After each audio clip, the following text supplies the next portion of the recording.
Injil antar budaya secara internasional. Waktu itu diadakan di Hong Kong. Dan ada kesaksian dari Uzbekistan, ada kesaksian dari negara-negara lain. Mereka diutus di negara-negara yang sulit-sulit itu. Dan juga ada majalah untuk intern ya. Jadi kalau Bapak Ibu menerima majalah itu terima saja. KDP itu judulnya, Kasih dalam Perbuatan. Tapi kalau sudah dibaca majalah itu, tolong jangan digeletakkan ya, jangan dibiarkan di sembarang tempat. Sebab itu berisi informasi-informasi pekabaran Injil. Kalau sampai itu jatuh ke tangan orang-orang yang membenci kekristenan, bisa terlacak semua dan itu bisa membahayakan. Karena itu dianjurkan di dalam majalah itu ya, KDP, Kasih dalam Perbuatan.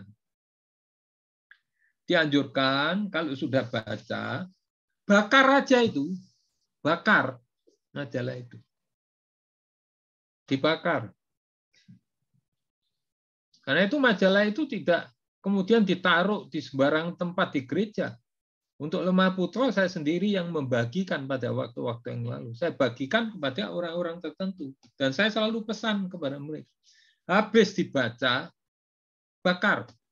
Jangan dibuang, jangan dijadikan bungkus. Jangan. Bakar. Musnahkan. Kalau punya mesin pencacah itu kan, ada mesin pencacah kertas. Cacah ini. Tidak perlu. Itu hanya menunjukkan kepada kita ada pekabaran Injil ke wilayah-wilayah non-Kristen, bahkan di wilayah-wilayah yang bertikai, ya kan? Itu jalan terus di seluruh dunia. Ada badan-badan misi yang seperti begitu. Di Indonesia ada badan-badan misi yang seperti intelijen. Ini saya sampaikan aja di kelas ini ya. Tidak usah cerita sama orang lain. Seperti intelijen dia sifatnya. Dia dikirim ke wilayah-wilayah tertentu. Dia menyamar sebagai banyak sebagai guru, menyamar sebagai macam-macam. Tukang asongan, menyamar sebagai bengkel motor, banyak. Menyamar sebagai ahli servis AC, servis TV, banyak itu. Untuk mereka berada di wilayah. Cara menghubungi mereka juga sangat rahasia sekali. Seperti intelijen begitu. Seperti agen rahasia gitu. Tidak langsung. Mereka harus datang ke suatu tempat, kemudian dari situ. Persis seperti kalau kalian lihat film-film detektif itu. Ya kan? Seperti begitu. Itu ada.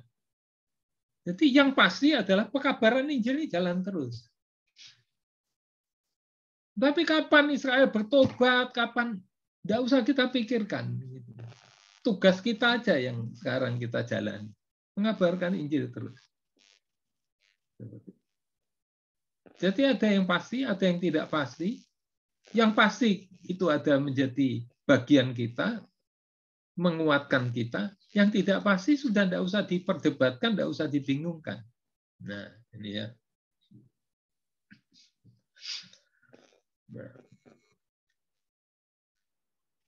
Terjadinya bagaimana Israel itu bertobat? Jelas. Kecemburuan melihat kemurahan Allah bagi kita ini. Mereka akan cemburu. Ada saatnya itu. Gimana cemburunya? Tidak tahu. Tuhan sendiri akan membuat mereka cemburu. Karena janji Tuhan itu.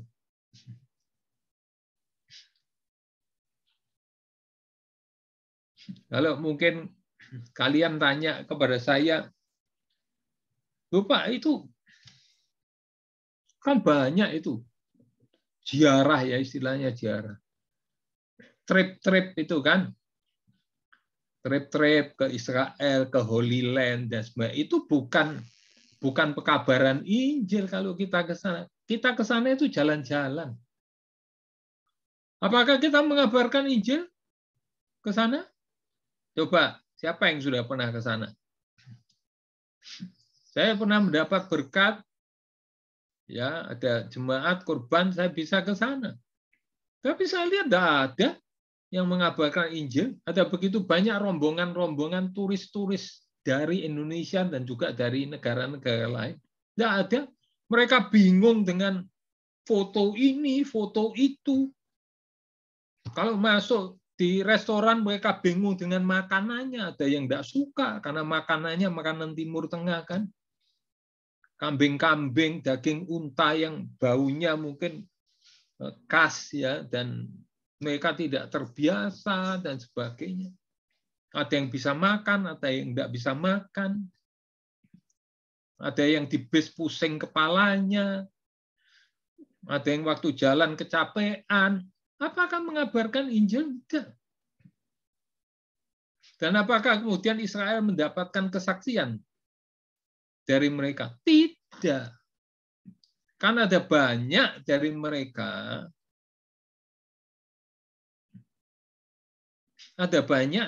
yang aneh melihat, yang merasa melihat kelakuan orang percaya, orang Kristen ini aneh. Di tempat di mana katanya Yesus dilahirkan, itu bisa ada yang terharu, menangis, terseduh-seduh. Ngapain gitu loh, menangis terseduh-seduh di sana? Berada di tempat Yesus katanya dibaringkan untuk dikafani setelah diturunkan dari salib oleh Yusuf Arimatea itu kan. Dibantu murid-muridnya yang ada dan perempuan-perempuan, ada Nikodemus juga di situ. Batu itu dipegang sambil terharu. Nah, ini menimbulkan satu sandungan bagi orang Israel. Karena mereka melihat ini penyembahan berhala ini yang dilakukan oleh orang-orang Kristen. Ada yang batu diciumi, kan? Banyak itu. Saya melihat itu. Orang Kristen ke sana menciumi batu itu, tempat Yesus dikafani. Terharu di situ, berdoa di situ. Ini penyembahan berhala. Tidak jadi kesaksian kita. Nah, kapan kita jadi kesaksian nantinya? Justru pada masa-masa aniaya. Saya waktu jalan-jalan ke Israel, saya tidak pusing dengan hal-hal itu. Semua belanja ini, belanja. Saya ke toko buku.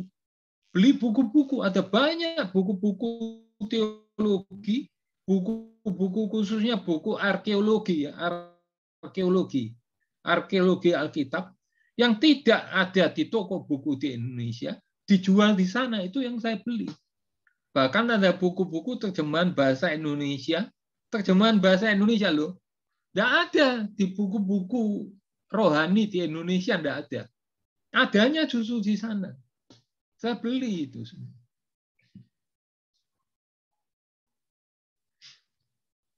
Saya beli replikanya Mahkota Duri. Saya beli replikanya dari pelita dari tanah liat itu, pelita orang Israel dari tanah liat. Untuk tahu, untuk bisa memahami, oh ini pelita seperti begini. Dikasih minyak zaitun, ada sumbunya dinyalakan. Oh, nah ini.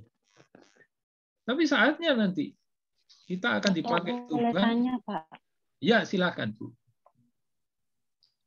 Ini kan Bapak cerita soal perjalanan Bapak di sana ya, Pak. Ini bukan dari pertanyaan dari materi yang kita pelajari hari ini. Cuma saya pernah baca artikel, Pak. Katanya selama ini orang Kristen yang ke sana itu mereka itu sebenarnya salah bahwa Golgota itu bukan tempat yang asli. Taman Getsemani juga itu katanya bukan tempat yang asli. Karena Bapak sudah sampai di sana, jadi saya mau tanya Pak, tanggapan Bapak bagaimana? Terima kasih Pak. Iya, terima kasih. Jadi begini, bukan hanya itu aja, yang namanya Via Dolorosa. Via Dolorosa itu memang betul-betul jalannya menanjak, menurun begitu ya. Namanya Via Dolorosa itu. Saya tanya kepada tour leadernya, tour guide-nya orang Israel, tapi dia bisa 5 bahasa. Dia bisa bahasa Indonesia dengan baik. Saya tanya, apakah ini betul-betul adalah level jalan Via Dolorosa di masa Kekaisaran Romawi? Karena dia tidak percaya Yesus, dia tidak percaya Yesus. Saya hanya tanya, di masa Kekaisaran Romawi, levelnya ini, dia bilang tidak, Pak. Jauh di bawah ini sudah tertimbun banyak ini sudah. Jadi di sana itu ada area-area yang memang masih asli. Makam raja-raja itu masih asli. Ada makam nabi, makam raja-raja masih asli. Memang di situ, tapi sudah di lembah, di bawah. Tapi yang lainnya itu sudah tertimbun. Nah, khusus untuk makamnya, kami waktu itu pergi ke 2 tempat, Golgota. Yang satunya di dalam kota, di Yerusalem. Yang satunya agak keluar kota, walaupun masih Yerusalem. Yang mana yang betul, kita tidak pernah tahu. Kalau melihat surat Ibrani, dikatakan bahwa demikian juga Yesus, dia berada di luar kota, dibandingkan dengan kulit lembu kurban penghapus dosa, itu harus dibakar di luar perkemahan. Maka Yesus juga dibawa di luar tembok Yerusalem. Tembok Yerusalem yang mana? Karena tembok Yerusalem ini sudah mengalami perubahan, kan? Tembok Yerusalem yang lama, mana bekasnya tembok Yerusalem yang lama? Tidak bisa tahu.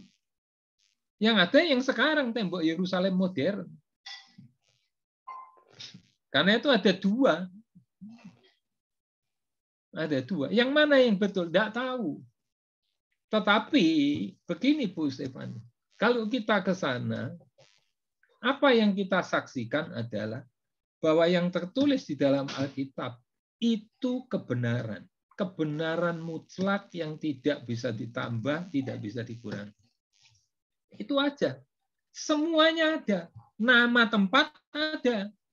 Tetapi jangan kita bayangkan bahwa kita berpijak pada pijakan yang sama dengan rasul-rasul atau nabi-nabi atau bahkan Tuhan Yesus dulu berpijak. Enggak, sudah tertimbun semua sekarang. Ada yang sama, ada yang sudah tertimbun. Seperti begitu, Ibu. Jadi kalau kita ke sana, kita jangan bingung apa ini tempat ini benar atau tidak. Tetapi kita ke sana, kita mendapatkan suatu kepastian bahwa yang ditulis di dalam Alkitab itu kebenaran yang mutlak. Tidak bisa ditambah, tidak bisa dikurangi. Tapi sekali lagi, bagi mereka yang mungkin seumur hidup belum juga mendapat berkat untuk ke sana, tidak masalah. Ingat perkataan Tuhan Yesus setelah bangkit kepada Thomas. Apa? Ayo siswi, putri, apa? Tuhan Yesus katakan kepada Thomas apa? Berbahagialah mereka yang tidak melihat namun percaya. Amin. Itu aja. Jangan ngumpulin duit ya seperti mereka yang lain tuh ngumpulin duit untuk naik ke Yerusalem. Yang sana kan naik haji. Kita mungkin naik Yerusalem. Tidak perlu. Tidak perlu juga kalau punya berkat ke sana lalu ikut-ikutan dibaptis di Sungai Yordan. Aduh. Ini baptisan air itu 1 kali seumur hidup. Ketika kita pertama kali percaya, kita bertobat, kita dibaptis. Selesai. Dan tidak usah kemudian kalau kita ke sana, kita kembali dibaptis. Kalau kita mau coba mandi di Sungai Yordan, silakan. Mandilah di situ. Pakai ganti sendiri. Bawa ganti, mandi di sana Sungai Yordan, ya seperti Naaman itu kan, mau tahu rasanya Sungai Yordan, membenamkan diri 7 kali, mau membenamkan 3 kali 7 kali, ya enggak apa-apa di sana. Dibenamkan aja. Enggak masalah. Tapi bukan untuk dibaptis. Berdoa, kemudian ada yang mendoakan, kemudian dibaptis. Nah, ini tidak menjadi kesaksian. Tidak menjadi kesaksian. Antara sesama orang Kristen aja tidak menjadi suatu kesaksian. Aneh. Banyak hal yang dilakukan oleh orang Kristen yang aneh di sana. Tidak jadi kesaksian bagi orang Israel, orang Yahudi. Ini.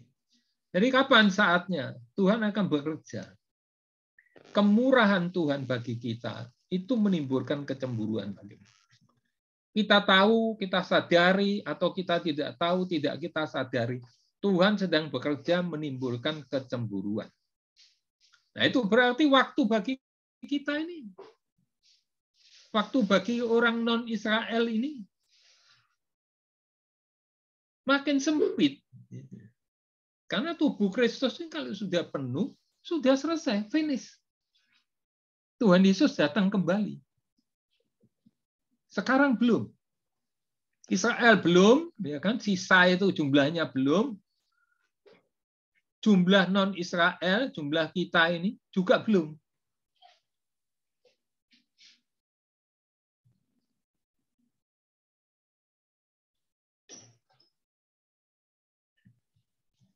Nah, apakah pertobatan itu disebabkan pekabaran Injil sedunia? Bisa ya? Atau memang agenda khusus Allah? Seperti di Roma 11 ayat 33, 36. Oh, tak terselami hikmatmu. Siapa yang mau mengajari dia? Hikmatnya luar biasa. Tidak tahu, tetapi kita siapkan diri untuk dipakai. Siswa-siswi, kita semua termasuk saya. Siapkan diri untuk kita dipakai. Apakah kita dipakai untuk mengabarkan Injil pada sesama nanti? Sekarang pun kita lakukan. Atau kepada orang Israel? Tuhan yang akan menentukan bagi kita. Tapi kita siap saja untuk dipakai. Ini.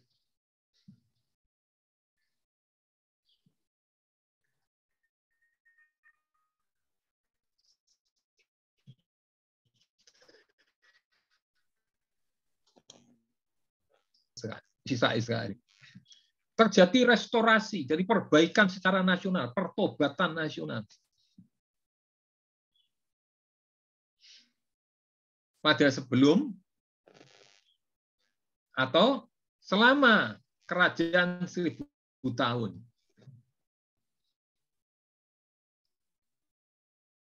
Bagi mereka yang percaya 1000 itu milenium, ya kan? Milenial. Waduh. Mungkin kecuali Pak Bangun, tapi Pak Bangun ini juga hamba Tuhan milenial ini luar biasa karena waktu di Jatim Park itu naik di yang tsunami itu. Luar biasa ini. Yang muda-muda itu kan kaum milenial. Itu milenium. 1000.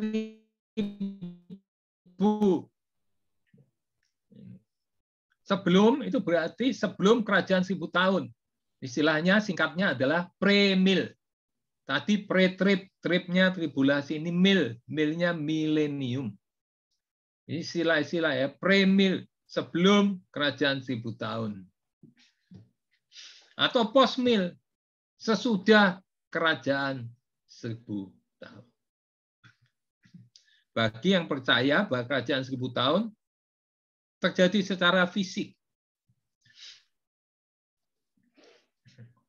Janji tersebut menyangkut Israel rohani. Nah, ini bagi mereka yang tidak percaya kerajaan 1000 tahun terjadi secara fisik, ada denominasi gereja, mereka punya doktrin yang luar biasa. Kan buku-buku mereka. Kelompok reform, denominasi dari reform, GKI, itu amil. Mereka tidak percaya kerajaan 1000 tahun itu terjadi secara fisik. Sekarang ini sudah terjadi. Karena Tuhan Yesus katakan kerajaan Allah ada di antara kamu. Nah, ayatnya ada kan? Tapi sekali lagi, tidak usah kita peruncing perbedaan-perbedaan yang ada.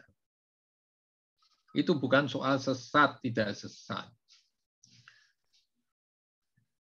Dalam studi akhir zaman, sesat itu jelas kalau kemudian mengatakan Tuhan Yesus datang tanggal ini, hari ini, bulan ini, tahun ini, bahkan jam ini, atau antikris itu muncul dari ini. Terjadinya bulan ini, tahun ini. Nah, itu. Ya, jadi kalau ada yang ikut premier, ada yang ikut amil, tidak ada masalah. A itu tidak ada A. A itu tidak. Amil tidak percaya milenium. Jadi sekarang ini milenium. Nah, masa-masa sekarang ini, sehingga Israel itu Israel rohani. Semuanya menjadi satu. Tubuh Kristus, gereja itu Israel rohani. Ada yang percaya? Enggak. Tuhan punya janji khusus yang harus digenapkan bagi Israel secara fisik itu, Israel jasmani. Jadi ada perbedaan-perbedaan di situ. Nah, ini tembok ratapan. Mereka berdoa di situ, ya kan? Menanti Mesias. Mereka meratapi di situ seperti murid-murid bertanya, kapan Tuhan waktumu untuk memulihkan kerajaan Israel? Makamnya Raja Daud mereka pelihara dengan baik. Kami waktu itu mengunjungi makam Raja Daud. Jadi terbagi 2 ruang. Israel begitu ya, selalu terbagi 2 ruang. Perempuan sendiri. Jadi peti matinya Raja Daud itu besar sekali. Itu kan, itu dipisah jadi 2 ruangan. Separuh untuk laki-laki, separuh perempuan. Jadi tidak ada campur. Tembok ratapan juga terbagi 2. Ini bagian laki-laki, ini area laki-laki. Perempuan lain lagi. Di sebelah sana. Perempuan. Ini tembok ratapan. Batu-batu ini, batu-batu peninggalan bekas temboknya bait suci zamannya Herodes. Mereka meratap. Kapan engkau memulihkan kerajaan Israel? Suatu kepastian dan ketidakpastian pertobatan Israel. Tapi yang pasti kita terus mengabarkan Injil. Karena pekabaran Injil ke seluruh dunia harus terjadi sebelum semua berakhir. Nah ini, oke. Sampai di sini. Terima kasih kebersamaan kita. Kita lanjutkan pada waktu-waktu yang akan datang pada hari Senin. Dan kalau mungkin juga nanti saya tanya Pak Arjuna, karena materinya juga saya harapkan bisa selesai seluruhnya. Kalau ada dosen yang kemudian tidak bisa mengajar, maka saya akan masuk di sini. Ya, silakan. Siapa yang akan berdoa bagi kita?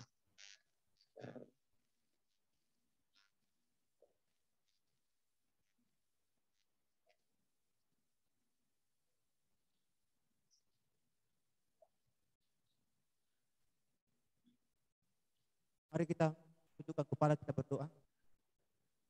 Terima kasih Bapa yang ada dalam surga, pada saat pagi hari ini Kami sudah selesai mengikuti mata kuliah bersama Bapak dosen kami, Bapak Yusak. Kiranya berikan kekuatan selalu dalam melayani Tuhan, baik itu dalam pribadi, keluarga, di mana saja Pak Yusak berada. Tuhan menjaga dan melindungi, memberkati dalam pelayanannya, dalam tugas untuk melayani Tuhan. Terima kasih Tuhan buat kami siswa-siswi yang ada di asrama, bahkan yang di luar, kiranya Tuhan jaga selalu untuk memberkati kami juga dalam minggu ini. Tuhan, persiapkan kami untuk kami masuk untuk mengadakan kebaktian Paskah. Terima kasih dalam Tuhan Yesus Kristus. Haleluya. Amin. Terima kasih, Amin. Pak. Terima kasih semuanya. Selamat pagi, selamat siang yang di Indonesia Timur. Siang, Waktu Pak. Indonesia Timur. Oke, puji Tuhan. Baik Bapak Ibu, kita akan istirahat sebentar. Nanti kita masuk jam 10 lewat 10. Terima kasih.